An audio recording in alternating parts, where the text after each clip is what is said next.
Oke, selanjutnya contoh soalnya. Diketahui fx-nya 2x kurang 1, gx-nya 3x tambah 5. Disuruh menentukan f bundaran g inverse. Nah, ini juga hampir sama kayak yang tadi ya. Jadi, sebelum hampir sama, tapi cuma caranya beda ya. Kalau ini menggunakan cara kedua, yaitu menggunakan sifat inverse. Kalau tadi kan kita menggunakan cara mencari bundarannya dulu baru diinverskan. Kalau ini langsung menggunakan sifat inverse. Kalau sifat inverse seperti yang sudah dipaparkan di depan di awal video di video sebelumnya, bahwa f bundaran g inverse itu kan bisa menjadi g inverse bundaran f inverse. Ya kan? Nah, berarti G inverse sama kan kalau seperti ini sama saja seperti G inverse F inverse X. Gitu. Permasalahannya kita belum tahu nilai inverse-nya. Kan di sini kita menggunakan G inverse F inverse, sedangkan soal saja tidak ada inverse-nya. Maka harus diinverskan dulu. Jadi fx sama dengan 2x kurang 1, gx sama dengan 3x tambah 5, itu masing-masing diinverskan dengan cara yang sama seperti tadi.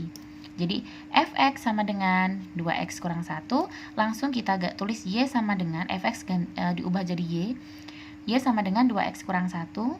Usahakan bagaimana caranya dari sini itu menjadi x sama dengan, sehingga 2x-nya pindah ini, y-nya pindah gitu. Loh, ini 2x-nya pindah kok nggak min, nggak masalah. Y-nya juga ikut-ikutan pindah tapi nggak min. Tapi yang tidak pindah malah justru berubah tanda. Itu tidak masalah seperti itu. Nah, sehingga mendapatkan X sama dengan Y tambah 1 per 2. Maka inversnya kita tinggal ganti Y-nya tadi. Kalau sudah X sama dengan, kita ganti Y-nya dengan X. Inilah inversnya. GX pun demikian caranya. Ini inversnya, baru kita pakai ke sini. Ya, baru kita pakai untuk yang ini. Oke, berarti G inverse X tambah 1. Dari mana X tambah 1 per 2? Dari sini. Menggantikan F inverse X. Baru kita pakai pola G inverse. Kita ganti X yang ini menjadi X tambah 1 per 2. Perhitungan aljabar dapat inversenya. Begitu. Ini kalau mau dikerjakan pakai cara yang pertama, yang di video sebelumnya, ya, itu juga caranya pasti sama, hasilnya sama. Cuma kalau di video sebelumnya, caranya itu sebelum ke sini, sebelum ke inverse, cari dulu F bundaran G-nya dulu. Cari dulu F bundaran G-nya sendiri. Setelah dapat F bundaran GX-nya, baru diinverskan dengan cara yang sama seperti ini tadi. Gitu. Jadi pilihannya ada di kalian yang mengerjakan, apakah mau cara yang mana ya. Tinggal nanti dicek lagi, diulang lagi videonya ya. Oke, yang selanjutnya. Nah, selanjutnya ini agak beda lagi. Kalau tadi kan diketahui dua fungsi, disuruh cari inverse dari bundaran. Nah, sekarang sudah diketahui bundarannya. Sudah diketahui salah satu fungsinya, yaitu fungsi fx. Malah disuruh cari fungsi yang lain. Tapi bukan fungsinya, inverse dari fungsi tersebut gitu. Ini hampir sama kayak di video yang pertama. Sudah diketahui bundaran, kita disuruh mencari salah satu fungsinya. Cuma yang ini diinverskan, nggak masalah. Nah, jadi langkah pertama di sini kita harus menentukan GX dulu. Sebelum ke inverse ini kita ke GX dulu, ini langkah kedua.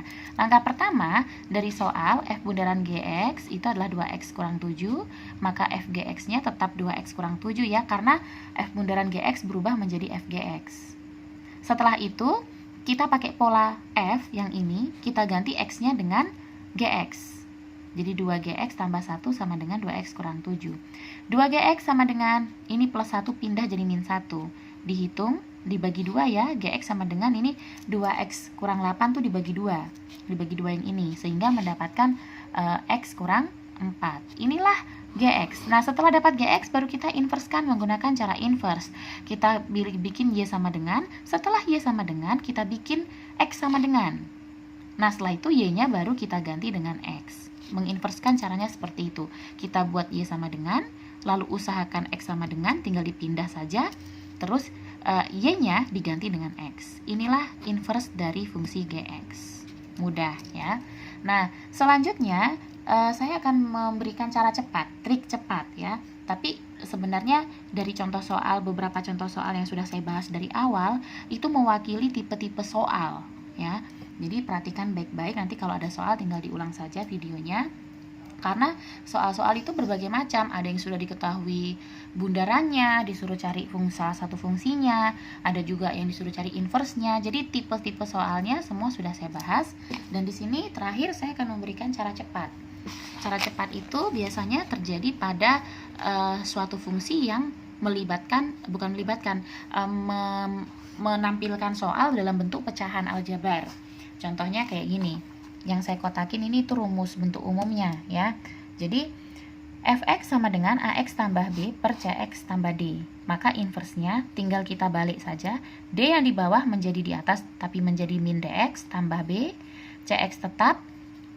Ax yang di atas diambil a-nya saja koefisiennya menjadi min a. Contoh, ada sebuah fungsi seperti ini.